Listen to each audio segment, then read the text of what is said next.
Good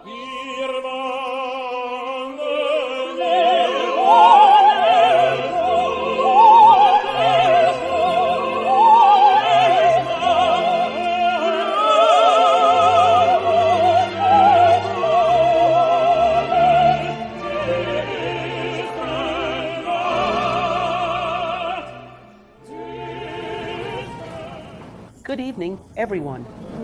Be very welcome. Today, we continue with our reading group on the book The Kybalion. We have already reached topic 6 today. Let me remind you that the book has 15 chapters, so we still have 9 Mondays ahead of us. Once we finish this, we will move on to another. We are still considering what the next one will be. I welcome suggestions.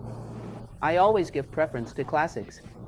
So, books that, even though this one is not a classic, it is a modern book, but it is based on classical knowledge. So, let's see what lies ahead for us. I hope that you make a reading group as a healthy habit in your lives. Once a week, I will reflect on the classics. To see the world from a different perspective. To read books that are truly worthwhile. And to read together, which always adds so much value. Well, today we are on chapter 6, The Divine Paradox. Remember that I always start with this slide to situate you. Not only because this poem is in the introduction of the book, could you lend it to me for just a minute, so everyone is sure, for those who are joining us for the first time, this is the book.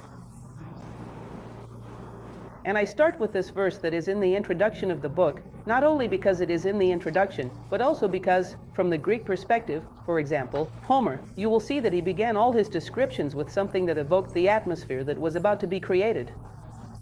This is very interesting. It is as if we are lifting our consciousness a little higher. This is a Greek method of beginning things. This poem, which I finally managed to identify the author of, is by an English poet named Edward Carpenter. It speaks a little about the transmission of knowledge, which is what the Kybalion proposes.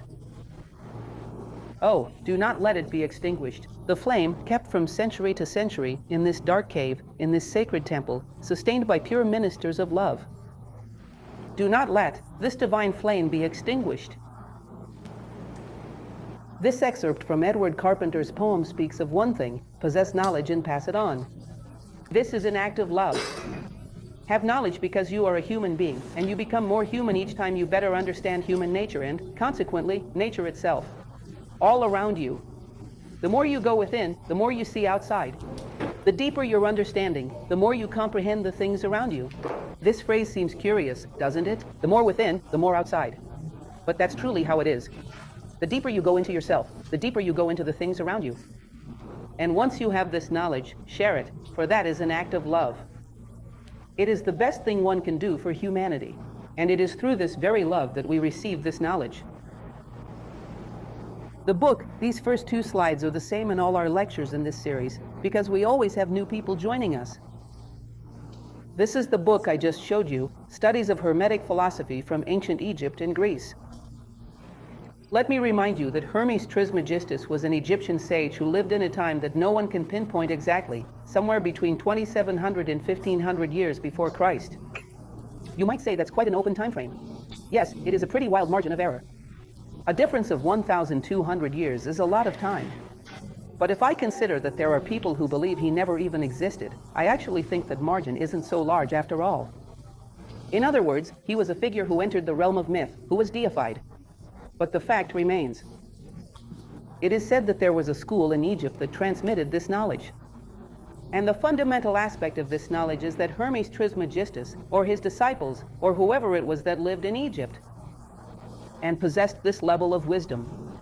Personally, I believe he must have existed, a real person who profoundly impacted history. Because this is not something that arises out of nowhere. The footprint is as large as the traveler. For someone to make such an impact, even if you consider the smaller figure, that is 1,500 years. Add another 2,000 years after that, and you have 3,500 years of history. The footprint is as large as the traveler. He must have been someone truly special. And he said that it was possible to know the 7 laws that organize the entire manifested universe. And it really is everything, because for us, the manifested universe is matter and energy. For him, it included emotions, mind, spirit, God. It was everything. And he believed that all these planes were governed by 7 great laws, which, in fact, were the unfolding of one great law, which would lead beings back home, back to unity. And that, through the events of life, if you paid attention, you would discover these laws. Because it's one thing for me to tell you the law, and another for you to see it in your own life. Because then you incorporate it as a practice, as a truth. You make it your own. This is important, because that is when knowledge is transformed into wisdom. And he said that the meaning of life is exactly that, to rediscover the laws that lie behind the apparent disorder of the world, behind the seeming arbitrariness of life, and to align ourselves with them. In other words, as the Greeks used to say, know yourself, master yourself, transform yourself. That is, to enter into harmony with the laws of the universe. That was the idea. This was reawakened in the Middle Ages with the alchemists, and later during the Renaissance with the Platonic school of Caird, where the corpus hermeticum was translated, for the first time into Latin, and then, for a while, it disappeared. Then came the wave of the modern and contemporary ages, where we experienced a very intense materialism, which was not very favorable to Hermeticism. But after some time, people began to speak of it again, still with much doubt, still with a great deal of, let's say, interpretation. Somewhat fanciful, but there was a renewed remembrance that Hermes Trismegistus had existed. One thing is certain, Egypt was never forgotten. Everyone knows that about it. Whatever happened, it was special. The imagination of everyone is awakened when faced with such a, let's say, magnificent place. Who was it that built that? That stands as a testament to the greatness of a civilization for future generations. So, it has impacted the imagination of humanity as a whole throughout history. Today, then, we are in this chapter.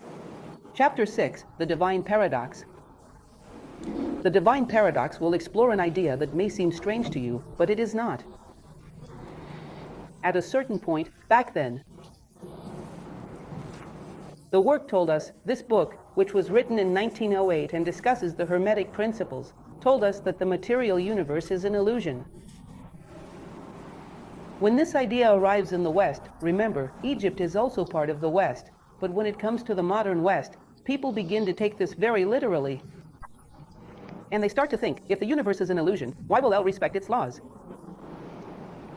And then the book goes on to discuss this point, explaining that this Hermetic tradition, just like the great philosophical traditions of Greece and Rome, and the great traditions of India and the East as a whole, has a logic that is very different from our own, which I find quite fascinating. We have a logical principle that says, if something exists, it is true, therefore, if it does not exist, it is false. Exists and does not exist cannot both be true at the same time. For them, however, it can be. Both are true simultaneously. And both must be considered at the same time if you wish to see both perspectives of the universe, the manifested, because one day, this understanding will help you transcend and reach unity. So, you must consider that, simultaneously, the universe exists and does not exist. And he will explain for what practical purposes we need to work with this understanding. Thus, he says, the true sage, knowing the nature of the universe, applies the law, the great law, with a capital L, against the laws, the higher against the lower. And through the art of alchemy, he transmutes that which is unpleasant into that which is pleasant. And in this way, he triumphs. Unpleasant and pleasant are in quotation marks, in the sense of what is good and necessary, and not merely what pleases the whims of the personality or the senses. So, we will see that this principle will be further developed later on, when we discuss vibration, when we discuss polarity. But here it already says, the wise one does not deny the manifested universe. He knows that the manifested universe is an illusion, but he also knows that, in order to overcome this illusion, he must obey its laws. Everyone is within the illusion and subject to its laws. And if you wish to transcend it, first obey its laws. Master them. And then you will ascend to higher levels of consciousness. This might seem to you, what does this matter to me in practice? It matters far more than you might imagine. Professor George Angel Libraga, who founded New Acropolis, has a phrase that I find very interesting. He says that a poorly conceived idea kills more than a firearm. A firearm stops killing when its bearer drops it or when the bearer himself is gone. Sometimes, a poorly conceived idea, even if the person is gone, can persist for 3 generations and still be killing the dreams of those who remain. So, that person out there on the street, believing that we live in the most advanced era in history, thinking we have nothing to learn from the past, and the past could be your father, your grandfather, or even ancient Egypt. It could be the great past or the recent past. This person might not even know that there was a thinker named Auguste Comte. But he is a positivist. It's a curious thing. This individual doesn't even know that someone once proclaimed this way of thinking. Yet he is a positivist and is still living according to the ideas of Auguste Comte. He claims that we have nothing to learn from previous generations, that our technology has surpassed everything that humanity has ever known. Certainly, our technology is superior. But the person who operates this technology is not necessarily superior. And the most important thing in life is not technology. I doubt that any of you have ever suffered deep pain in life and thought, "Oh, I am suffering." Why? Because of a lack of technology? No. You suffer because of a lack of integrity in people, a lack of recognition, a lack of charity, a lack of fraternity. You suffer because of the lack of humanity. Because of a lack of people, not a lack of things. That is a secondary element in life. No one considers that the main element in life. So, the fact that we have progressed technologically means something. It represents a means. But the ends are always more important than the means. Because the means, as I have already told you, often, when they accelerate our process too much and we do not know where we are going, remember that I used to say that when you are heading toward an abyss, it is better to go on foot? And in a Porsche, you get there much faster? In other words, the Porsche is not an advantage for someone heading toward the abyss. So, these are some considerations you need to make. Where am I trying to go with this? And when we talk about why we disregard this knowledge today, you will notice that we ignore many aspects of the reality of the universe, or the unreality of the universe, which causes great harm in our lives.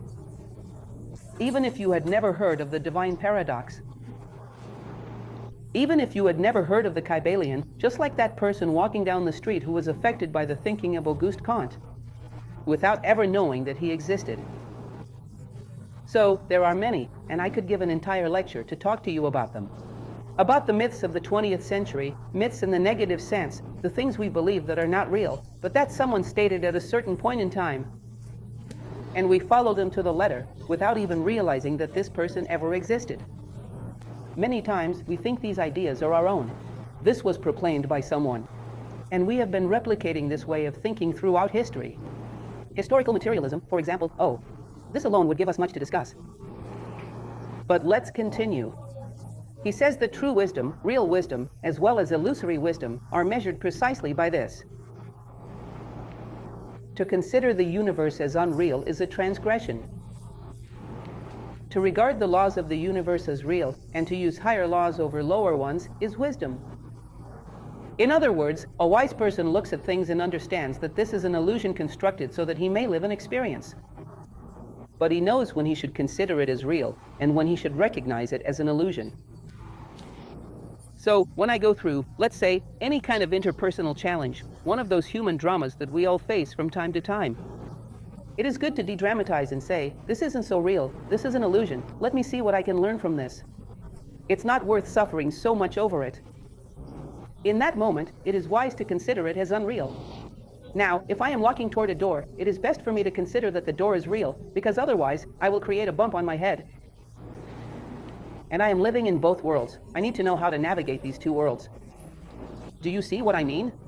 You have probably seen that playful thing people post on Facebook about the number 6, where someone on one side says it is a 6, and someone on the other side says it is a 9. I am right, but that doesn't necessarily mean you are wrong. In other words, this exclusion of duality that we practice in modern times is something that did not exist for those traditions.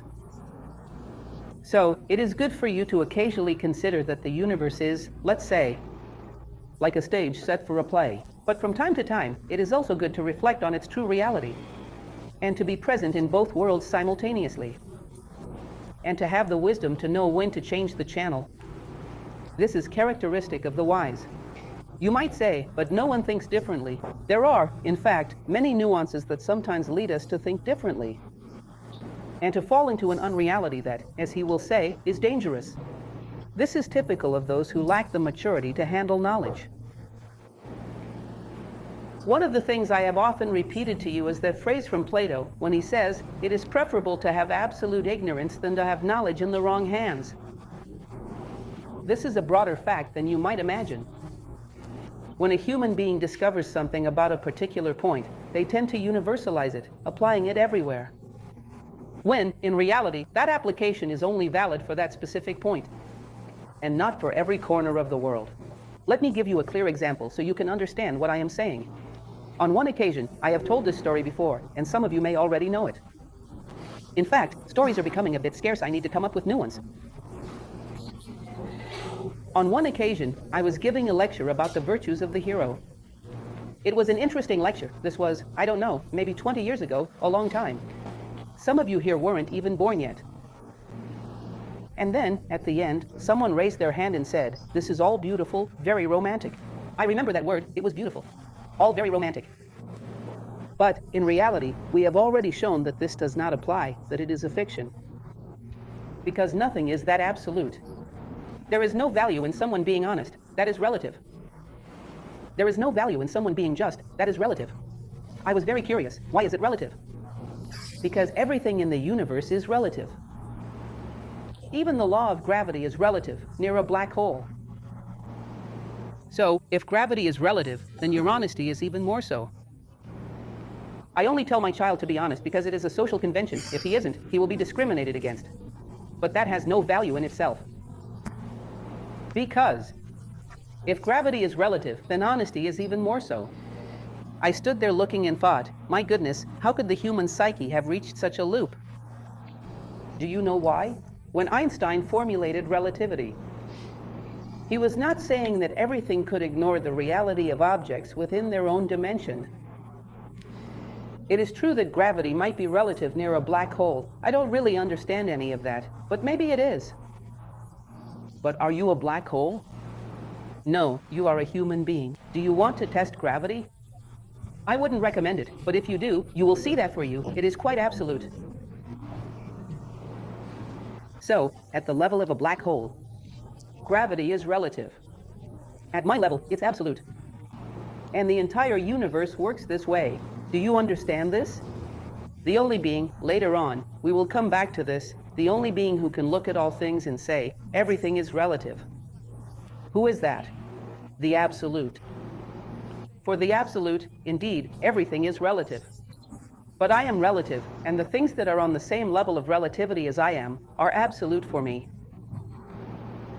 So, honesty, at this moment, for me, it is absolute. The day I fully attain it, I can say, well, now it is something else. But as long as I have not attained it, it remains absolute. The things that are on the same level of relativity as us, for us, are realities that must be achieved. Now, human immaturity does not know how to distinguish who is a human being and who is a black hole. Human immaturity, when it discovers a single point, and there is a name for this, which is sophism, the fallacy of generalization, finds what is real for one point in the universe and applies it to all four corners of the universe. I don't know if you have ever heard of a Spanish philosopher named José de Ortega y Gasset, who wrote a book called The Specialist. Actually, it's not a book, it is an article. In it, he says the following: one of the terrible things about our era is precisely this generalization. You take something that is true for one point and generalize it to every possible context. And there is another equally troubling practice, taking someone who is knowledgeable about one subject and asking their opinion about everything. Don't they do that?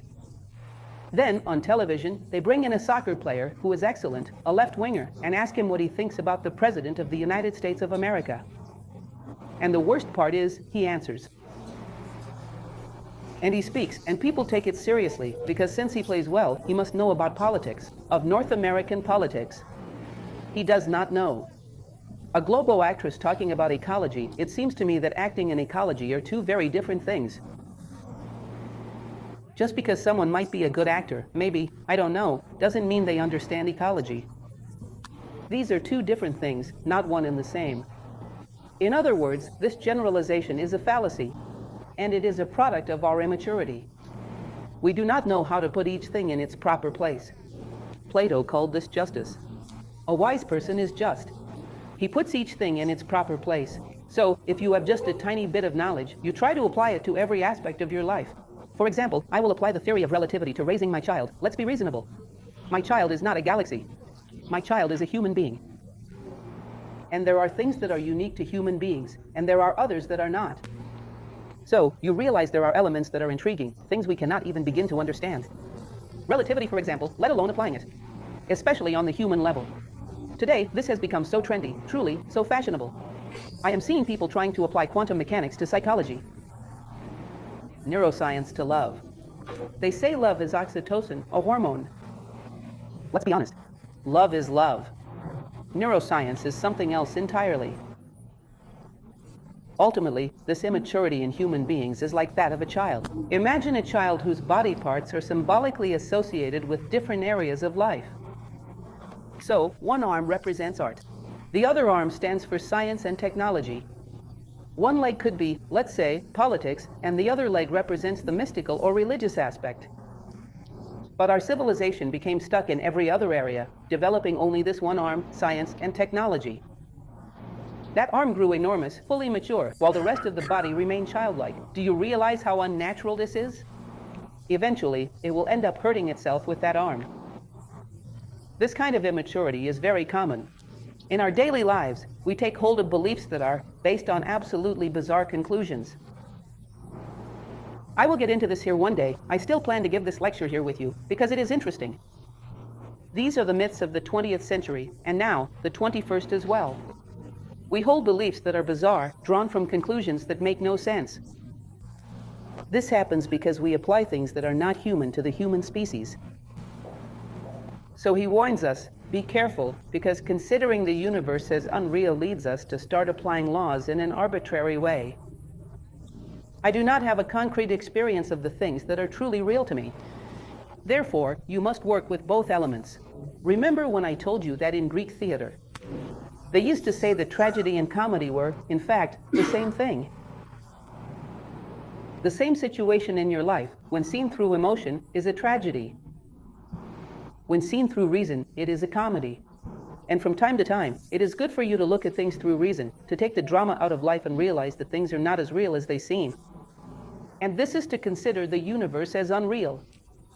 But every now and then, you have to flip the switch. To properly manage your finances, to manage space and time, to organize your home, you need to consider all of this as real. There have been generations throughout human history, movements that believed denying the material world, leaving the house in disarray, letting the body remain unclean, was a virtue because the material world was seen as an illusion. We have seen it all. And you know very well what I'm talking about. We have encountered this many times. And, in fact, it still exists today. So, the wise person knows how to flip the switch and use each thing in its proper place. Greater laws versus lesser laws. So, the universe tends toward disorder. I will work on the mental plane to keep myself attentive to order. Therefore, I work with the mental plane, counteracting the tendency toward disorder, the entropy of the physical plane. I rise above. I work on the emotional plane in relation to energies. I will always strive to move toward a plane where I have greater mastery over circumstances. But I do not ignore the circumstances, nor do I consider them to be entirely true. This is madness for the Western mind, but we must take both things into account. When people come to me and say, look, when I die, everything ends, there is nothing after death. I am compelled to acknowledge that, in a certain way, yes. Because what exactly are you considering as I? The modern man, when he says I, what is he referring to? Within our materialistic context, the physical body, a handful of ideas, a handful of feelings, these truly do perish. So when he says, I die, depending on which I he means, I have to agree. Now, depending on which I do not agree. It is the same statement. Do you see? In other words, it is something that is real and then ceases to be. It depends on what you believe the I is. You die and everything ends, or you die and not everything ends. It depends on what you consider to be everything. So, this reconciled duality, which is so characteristic of Hermeticism, equal and unequal, are the same thing within the principle of polarity. The extremes touch each other. This drives the Western mind crazy because it is accustomed to a binary mentality. If it is one thing, it cannot be the other. Well, for the whole, the universe is a dream. For the part, at its own level, the universe is real. So, at our level, we have to consider that the organization of time, space, objects, respect for the things that affect us, and our general behavior in daily life all possess a certain degree of reality.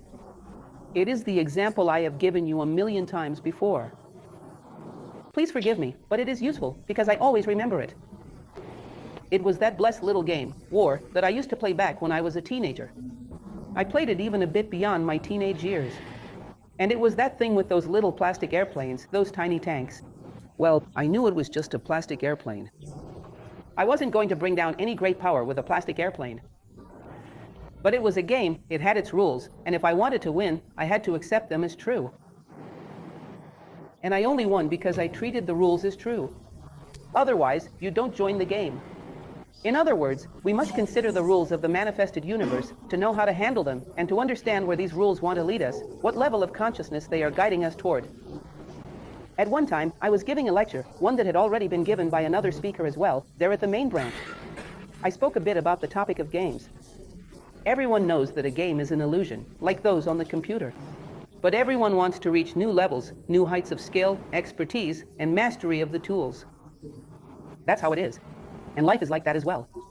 In fact, I believe that games imitate life. And that's why they are so enjoyable, because our lives have become apathetic. Games are interesting. They have stages. They involve overcoming challenges, while in our own lives, we have practically settled into complacency. So, we must keep our minds among the stars and our feet firmly on the ground. We must be bridge builders.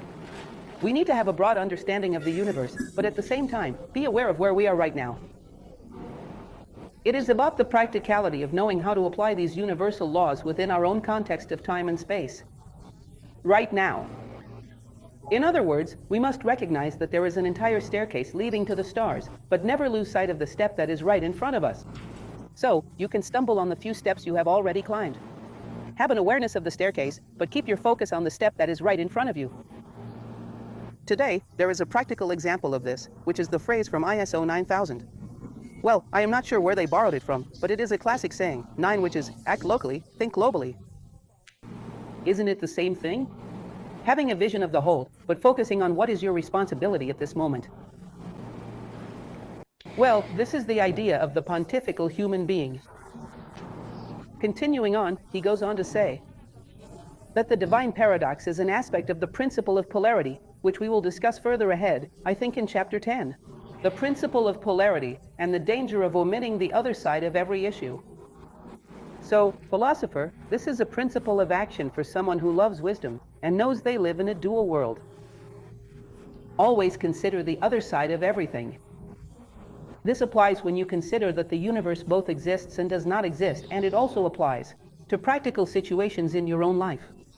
Did people offend you or not? Did they really offend you? Do people have a problem with you or not? Consider both possibilities. You notice that when we become polarized, whether mentally or emotionally, through prejudice or negative emotions, there is a resistance to seeing the other side of things.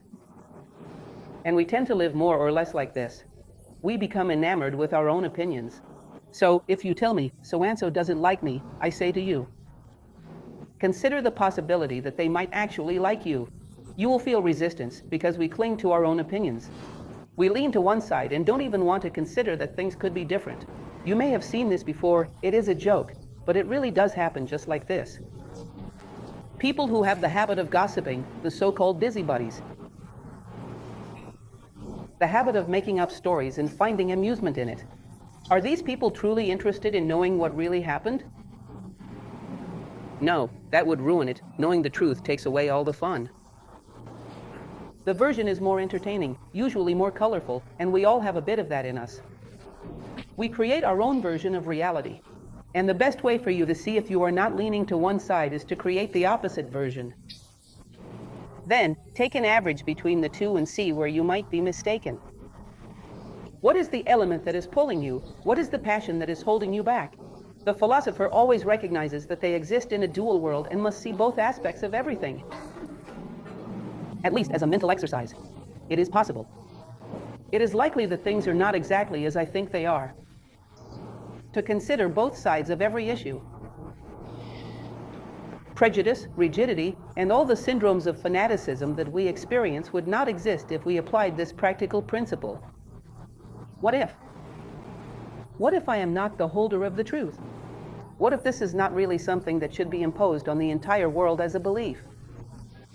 What if this person is not truly superior to that one? What if there is no superior? What if all things are in balance? What if? Just this consideration alone would weaken your passions, your hatreds, and all the collective syndromes that we so fervently nurture. Simply considering the possibility of the existence of the other side.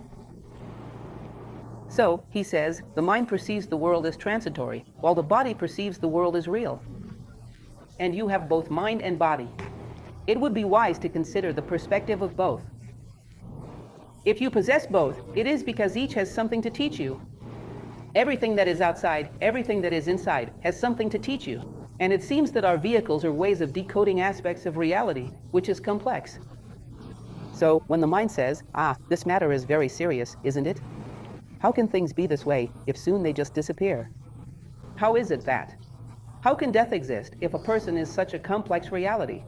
One cannot simply become nothing from one moment to the next. How can things change so suddenly? Feelings, thoughts, how is it possible when they are so concrete, so real? Ideas, how can they just pass away? The mind is right. Perhaps things are not as real as they seem. Now, the body hits its face against the wall, so it says, this is real, and it is also right. And if we live in both worlds, we must learn to work with these two aspects. You may have heard, our national director really enjoyed telling this story. I find it amusing. No one knows if it is true, but I think it is entertaining. The story of Tancredo Neves.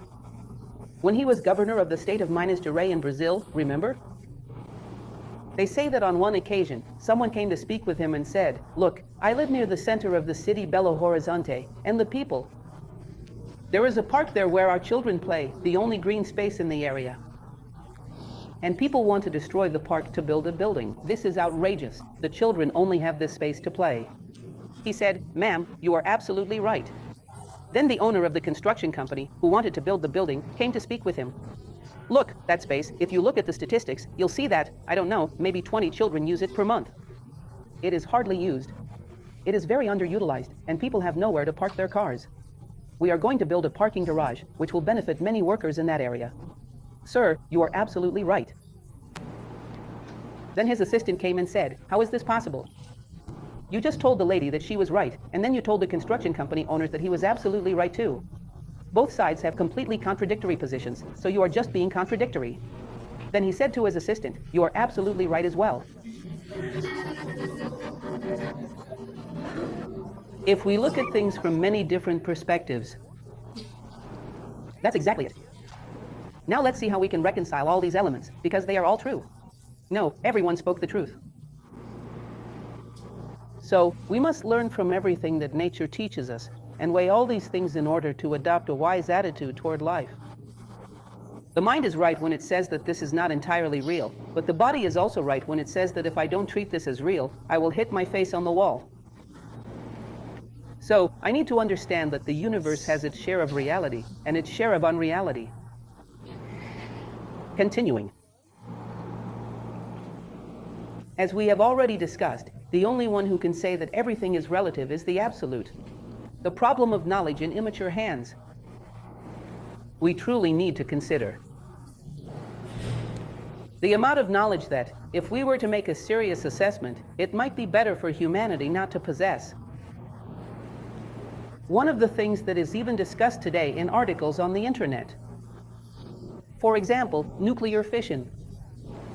If you consider what has already been created from this that has been beneficial, such as power plants, energy generation, and so on, and what has been harmful, because even these plants, sometimes, like Fukushima, can cause tremendous disasters. In short, if we consider the harms and benefits, many people say it would have been better if this had never been discovered. Perhaps it would have been better to let humanity grow a bit more, in terms of morality, psychological balance, spirituality, and less selfishness, so that in about 100 years, we could discover this. Maybe it would have worked out better, because at some point we would have needed this. Maybe. But maybe it would not be good now. In the same way that you might tell a child or a teenager that it would have been better not to meet a certain person at this moment, maybe it would be better to meet them in 10 years, when they are more mature and able to protect themselves. Isn't that so? What happens to the individual also happens to the whole. So, we must consider this aspect, which, from a classical point of view, would make no sense for our civilization to consider. Like education, accumulating information upon a person who perhaps does not have the moral foundation to bear it, to sustain it. Well, he will say, the whole is above space, time, and laws. But when it manifests, its actions are in harmony with the laws. I have already told you that there is an Indian book called the Ramayana. In fact, it is not just this book, but this one is a good example. The entire story of the book is about a single thing. It is about a creative being, the supreme god of the story, who is Narayana, who is punished because he went against a law of manifestation. It is the karma of Narayana. I already told you the end of the story. This one is really boring. But you will forgive me, because that's the story. It is God being punished for going against the law that he himself created. Once he creates these laws, he himself is subject to them. This is interesting, and later on, I will mention this again. Helena Blavatsky, a great philosopher of the 19th century, speaks about this. If you believe in some supreme being, do not ask him to prevent the consequences of actions you have already committed. Because not even he can do that. He is great because he obeys the laws, not because he overrides them. If you drop an object, can you ask God not to let it fall? It will fall. He created the law of gravity, and all beings are great because they obey the laws, not because they break them. Because these beings can help you, in some way, to develop awareness to avoid the causes, but not to escape the consequences. In other words, karma's spiritual tax haven. Karma, as the Eastern traditions would say. But to go to the Cayman Islands of karma, thinking, there, karma won't catch me. In other words, I generate all the actions, but the consequences do not affect me. In fact, consider this as something I have also mentioned in various lectures. To educate a child, a young person, a son or daughter, a student, whoever it may be, is to help them integrate themselves into the laws of nature, and not to become a violator simply because you have created an artificial universe. So, the child does not generate any cause, yet you give them access to all the consequences. They didn't eat their meal, for example, but still have the right to dessert. They didn't clean their room, but still receive a new toy. You end up planting in the child's mind the idea that consequences come without causes. But they don't. And you won't be able to control this artificial universe throughout this being's entire life. They will demand consequences without generating the causes. The world will say no. And that will bring suffering. So, to teach a child, a young person, is to help them adapt to the laws of nature, not to make them bad adjusted. Without causes, there are no consequences. This is the law of karma. This is Newton's law. It is part of the laws of the manifested universe. And it is also one of the laws here in the Kybalion, the principle of cause and effect. So, all beings are in agreement with the law. He presents something interesting, which he envisions as a future possibility. The book was written in 1908, but here we are in 2017, and we have not yet reached that future. But he says, look, in the future, science will conclude that matter is unreal. It has not yet reached that conclusion, but at least it has determined that matter is less dense than previously imagined. Today we know, through modern physics, that matter is made up of atoms, which are composed of molecules, which in turn are made of subparticles. You have protons, neutrons, electrons, and within those, there are quarks, muons, and I don't even know what else. In other words, we are reaching the conclusion that matter is less dense than previously thought. But it has not yet been concluded that matter is an illusion. We are still far from that understanding. And just as it has not yet been concluded that there are other planes beyond the physical and energetic planes. Mind and emotions are still considered as byproducts of the brain, of hormones, and so on.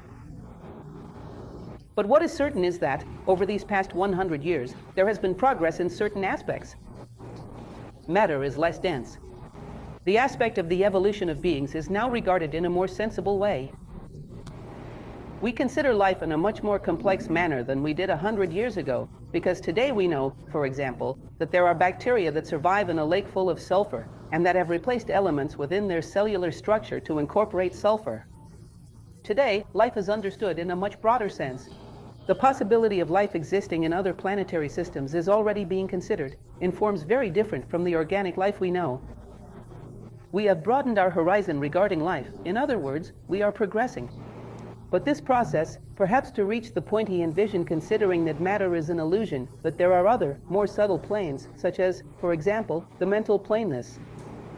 I think it may still take another century, or perhaps less. One can never know for sure. But we have made progress. We have advanced, and today matter is no longer that little brick we used to imagine in the past. A dense little brick, existing in an absolute and inexorable way. Today, it is full of grooves and tiny holes and subparticles. It is already less concrete than it once was in the past. Consider carefully this example he gives. The artist, whether sculpting or writing beautifully, refers to the abstraction of beauty, but still requires the physical aspect of the book or the sculpture as a means. You might find yourself standing in awe before Michelangelo's Moses. And truly, it is awe-inspiring, my friends, because that is no trivial matter. It is no coincidence that Michelangelo approached it and said, "Speak," because it truly seems as if it is about to rise and speak. It is remarkable to realize that certain sculptors were capable of imbuing a block of marble with emotion. When you look at the face, you see a being with so many characteristics, willpower, determination, strength, that it can even instill a certain sense of awe or fear in you. It is truly impactful to witness these statues by Michelangelo. Now, consider this. Through Michelangelo's statue, you perceive a multitude of things about human will, about human determination, but you needed that piece of marble to do so. Through the work, let's say, of Leonardo da Vinci, you can sense so much subtlety, for example, in a Mona Lisa, in a Saint Anne, or whichever it may be. Whatever his work may be, St. John the Baptist, it is just fantastic, with that subtle gesture of pointing upward, with that enigmatic smile, much like the one on the Mona Lisa. But you needed that painted piece of canvas for this. Through matter, it suggested to you things that exist on another plane. But without matter, the artist would not be able to convey these signals. If there were no instruments, we would not be able to hear Mozart's Lacrimosa. One would not come to understand what he is suggesting about life. You need the instruments that perform that melody. You already need matter in order to see beyond it. We cannot do without matter and its laws. If you do not know how to play a musical instrument, you will not understand what Mozart was suggesting, or Beethoven, or whoever it may be. So, the same thing happens with our body. It is not definitive, it is not eternal, but through it we will come to understand many things. The laws of the manifested universe, the temporal ethics of the moment in which we live, are not absolute, but through them we will learn how to master ourselves, how to live harmoniously with others, how to lead a civilized life. In other words, they have an absolute value in our lives at this moment, just like the step right in front of us. When you have climbed 10 steps and look back, it will seem like nothing, but at this moment, it is the most real thing in your life. The step right in front of you. So, continuing on. To complement this idea, I brought you this card from the Egyptian tarot, which illustrates this very concept quite clearly. Take a look. It is the sympathetic death, as we usually represent it. I don't know why. What does death have to do with a skeleton? I don't understand that. The skeleton is the one who died, not death itself. But anyway, the fact is that this skeleton represents death. There is a rainbow there, and it is harvesting heads, legs, feet. Do you see that? Just like the scythe. And this card is quite indicative, this arcana of the Egyptian tarot, which says that when death comes, it harvests what emerges above the earth. Do you see that the organs, the pieces of the human body, are emerging above the earth? Why does a person's head emerge above the earth? Why doesn't it stay? Let's say, deep down, why isn't it swallowed? consumed by the earth, because you had a thought that rose above illusions, a thought that was above material things. Some level of wisdom was attained. Why does a hand emerge above the earth? Because you accomplished some genuine work. Something done for the benefit of others, something that neither time nor matter could consume. Why does a foot emerge above the earth? Because you walked paths that truly led you forward. That was real, that was eternal, that was not swallowed by time and space. So it emerges above the earth, and she gathers what these organs have allowed you to achieve.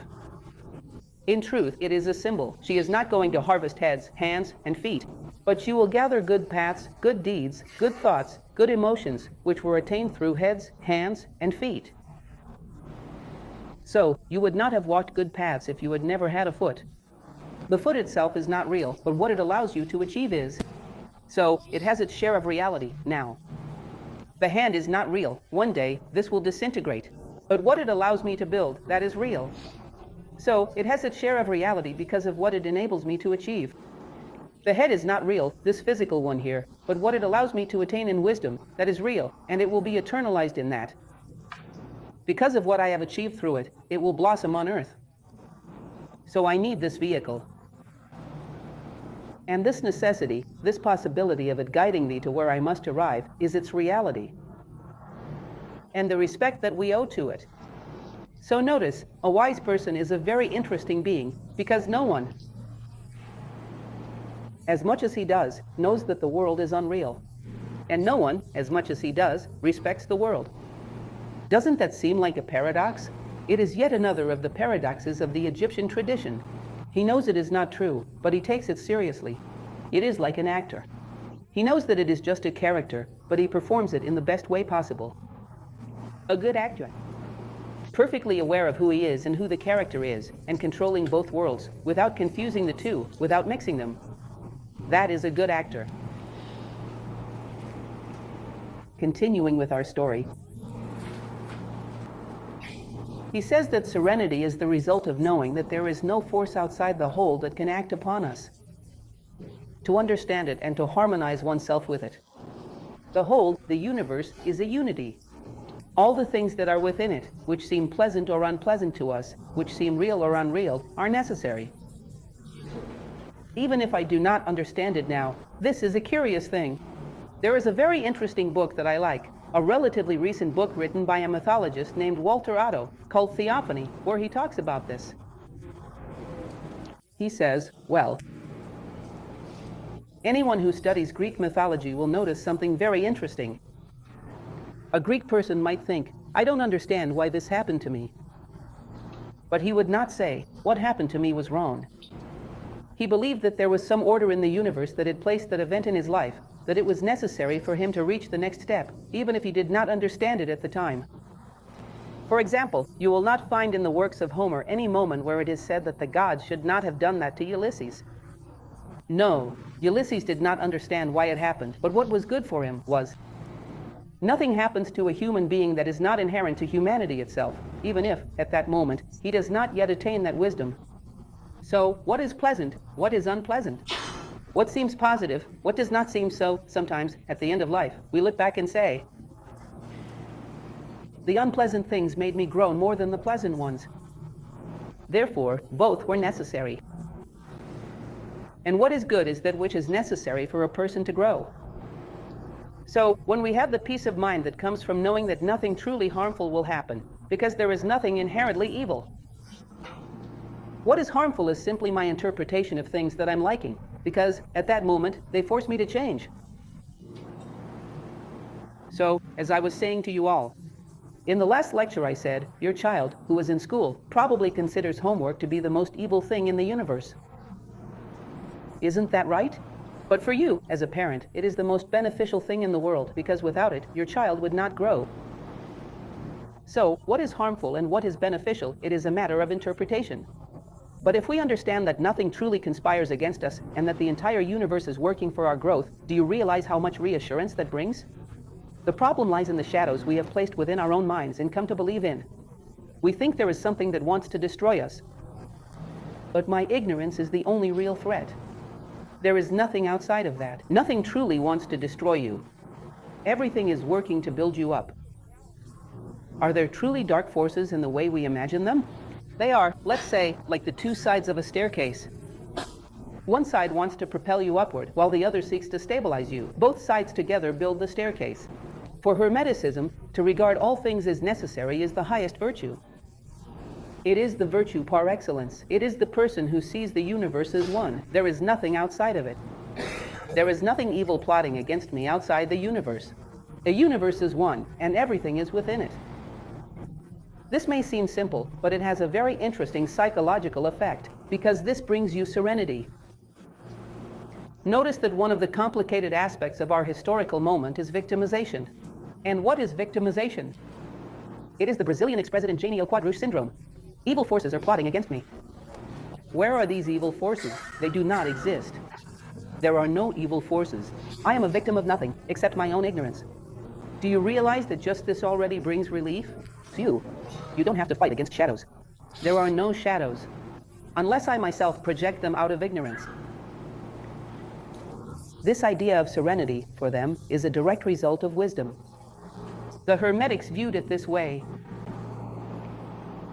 The highest beings in the universe, as I have already mentioned to you, and as HPB, Helena Blavatsky, the 19th century philosopher, also discusses, the highest beings in the universe are still subject to the law and will remain so for as long as the universe exists. So, do not expect that there is someone ahead who is no longer subject to the law and who will find a way to bend the rules for you. There are no shortcuts in the cosmos. The law is the infrastructure that upholds everything. It is the very framework of the universe. No one is going to find a way to circumvent it, because if they did, the universe itself would collapse. There is an interesting story I like to share from Celtic history about a time when the Celts met Alexander on the banks of the Danube River. It is a beautiful story. They were regarded as extraordinary warriors. Then, Alexander had the idea to ask a druid from the Visiakos. "Your people are so fearless. What is it that you fear?" The druid replied to him, "We only fear two things, that the sky might fall, or that the sea might rise up toward the sky. If everything is in its place, doing what it is meant to do, we know what is expected of us, and everything is fine. Do you see what I mean? Imagine if gravity stopped. If I let go and it rises, not falls. I will worry, because if things don't know what to do, what about me? What about me? But if objects are falling as they should, I am at ease. Each one is in their own place. The sky is where it belongs, the sea is where it belongs, I am where I belong, I am a human being. So, if the laws of the universe remain, if the logic of the universe is unbroken, I find my own logic and move forward. Each one follows their own path, and we will all meet at the end. And the wisest beings know that what sustains the universe is Dharma, as the Indian tradition teaches. It is the law, it is obedience to the great universal law. No one will override it for your benefit. That does not exist. Such an expectation is in vain. Science advances in the direction of Hermeticism. That is what the book says, this book from 1908. In many aspects, even though they still do not understand mentalism. In other words, the mental plane as an independent world, the realm of ideas, as Plato described it, which determines what happens here below. This will still take time to be fully understood. But we can observe this in a practical way. The influence that our mind has over reality. Didn't you ever have a grandmother who used to say that phrase? The eye of the master fattens the cattle. Haven't you ever heard that? My grandmother used to say that a lot. This, in its own way, is a principle of mentalism. In other words, there is something from the subtle planes that determines reality. Imagine you have two people with a little plant inside their homes. Both of them take care of the plant in exactly the same way. But one of them has a special affection for the plant, focuses on it, observes it, and hopes for it to grow. For whatever mysterious reason. Sometimes, with these people, the plants end up looking more beautiful. Isn't that a real thing? The mind influencing matter? Well, science hasn't proven this, but we see it happening. Perhaps, at some point, this practical reality will become a theoretical reality as well. But the fact is, as it is said in the... What's the name of that character I always forget, from A Dog's Will? It's Chico. I don't know, I just know that's how it is. Isn't that right? In other words, what we expect mentally truly does create effects in our lives. There are people who have a green thumb, and because they care for and pay attention to their plants, the plants grow differently. So, perhaps one day, mentalism will also become a reality for science. You never know. We have already broken so many taboos, right? We should act and live as if transient things were real. And, at the same time, as if they were not. Oh, what madness! Yes, that is discernment. Instit? An example of good pranic karma, respect for things. Have you ever heard about this? I am mixing things up a bit, because karma is an Indian concept, and we're talking about Egypt. We are conducting a comparative study, trying to evoke what each tradition can offer us. And karma is synonymous with the law of cause and effect, which is also found in the Kybalion. So, in the end, it all comes down to the same thing. It is said in the Indian tradition that a person who has no problems on the energetic or pranic plane, which is the term I use here, referring to the energetic dimension. You say that a human being has a physical body, an energetic body, an emotional body, and a mental body. The energetic plane is the financial plane. It is the plane of resources. And you notice that some people, without much effort, seem to do better in this area than others. Have you ever run into, I don't know, a classmate from your university days? At my age, I sometimes meet people from my university days. In other words, people who studied with me 3 decades ago. And at this point, for example, they still haven't resolved their professional or financial issues. They don't have even a minimal level of independence in this area. Then you look and say, wow, but I don't even know how I managed to do it, because it was so easy. For some, it's easy. For others, it's difficult, even within the same historical context, in the same city, with similar resources, sometimes even among siblings. Then you start to wonder, well, is there something more to this? Indian tradition teaches that good karma on this energetic plane is closely connected to the respect you show for things. Isn't that interesting? When you respect the simple objects that serve you, you tend to keep them. That person who breaks everything they have, who respects nothing, who handles everything carelessly and disregards things, this person tends not to have things, they tend toward scarcity. There are 2 elements said to generate excellent karma on this pranic or energetic plane. These 2 things are generosity and respect for things. We have a teacher who is very knowledgeable in the area of domestic economy, and he often talks about this. If there is a small coin on the ground, some people won't pick it up because they think it's worthless. Such a person tends to have financial problems. They don't value small things. They break the chairs in their house. They break, I don't know, kitchen utensils.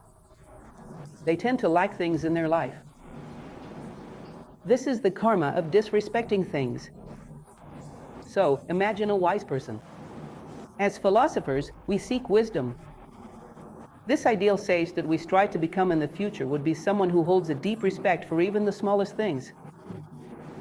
These things are here and have just as much right to be here as you do, and they serve you humbly. There is a profound respect for things. Even though the sage knows that things are not truly real, no one respects them more than he does. Isn't that truly curious?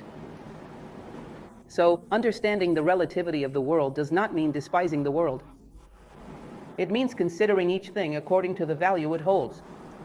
We are at a good moment to talk, for example, about that story of water. If you know how to use it, it won't run out. This saying is quite charming, but it isn't very philosophical. If you consider, if there were plenty of water and we knew it would never run out, would it be right? Would it be right for us to treat it carelessly?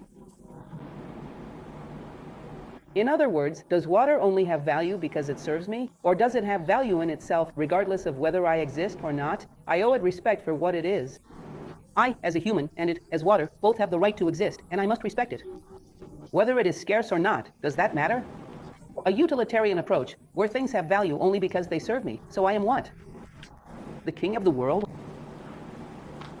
So, this anthropocentric view is typical of someone who misuses things, and therefore creates scarcity, which is the world we live in. Do you see? Understand this. So, respect things. But do not desire them intensely, as an ambitious person would. But once you have them, respect them, all of them. The spoon in your kitchen deserves respect. Things deserve respect. They are there to serve you humbly.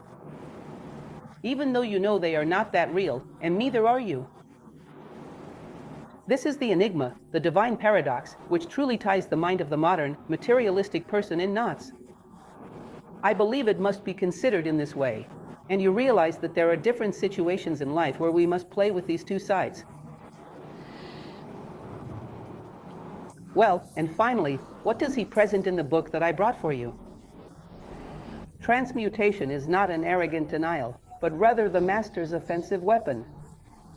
So, he knows he can move from this materialistic level to a more spiritual one. He uses this as a tool for overcoming challenges. But he does not disdain the things that exist on this level. He does not disdain anything on any level. Even a person's fantasies have a certain value, and he will regard them with respect. There are worlds upon worlds that you must respect in order to transcend them. And he will say, this is a transcription from a passage in the book. Our task in the universe is not to deny its existence, but rather to live, applying the laws so that we may rise from the lower to the higher, doing the best we can. Amid the circumstances that arise each day, living as much as possible according to our elevated ideas and ideals. In other words, we are not here to disdain anything, but rather to recognize that everything possesses as much a degree of reality as we do. These things are not real, neither am I. So, we are all real on a certain level. We are in the same situation. I am not that real either. These are things that share the same level of reality as I do. It has value, and I will respect them just as I deserve to be respected. But I seek something that is more real than all of this. I will move from one level to another until I reach absolute reality, because that is my goal and my path toward it. But I walk by stepping on solid steps. Respect and consideration for all that belongs to life, for what has value in itself, and not for the usefulness it has for me. Let us stop being great manipulators of life. Well, this is the lesson of the divine paradox. You can see that the idea of creating this study group is precisely because each chapter has a complexity that, for us to discuss it, within a lecture that covered the entire book, I would have only 2 minutes to talk about it. And we really cannot absorb an idea like this in 2 minutes.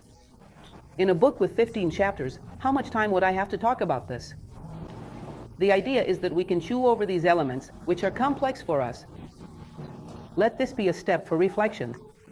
Remember that phrase I always repeat from the Confucian tradition. The ordinary man talks about people. The common man talks about things. The person who seeks wisdom talks about ideas. Let us strive to reflect on these ideas and make them something important in our lives, and a tool for considering both aspects of life, so we know how to use it in the situation to which it applies. Let us be just, knowing how to treat each thing according to what it deserves. It is not so real, and at the same time, it is real.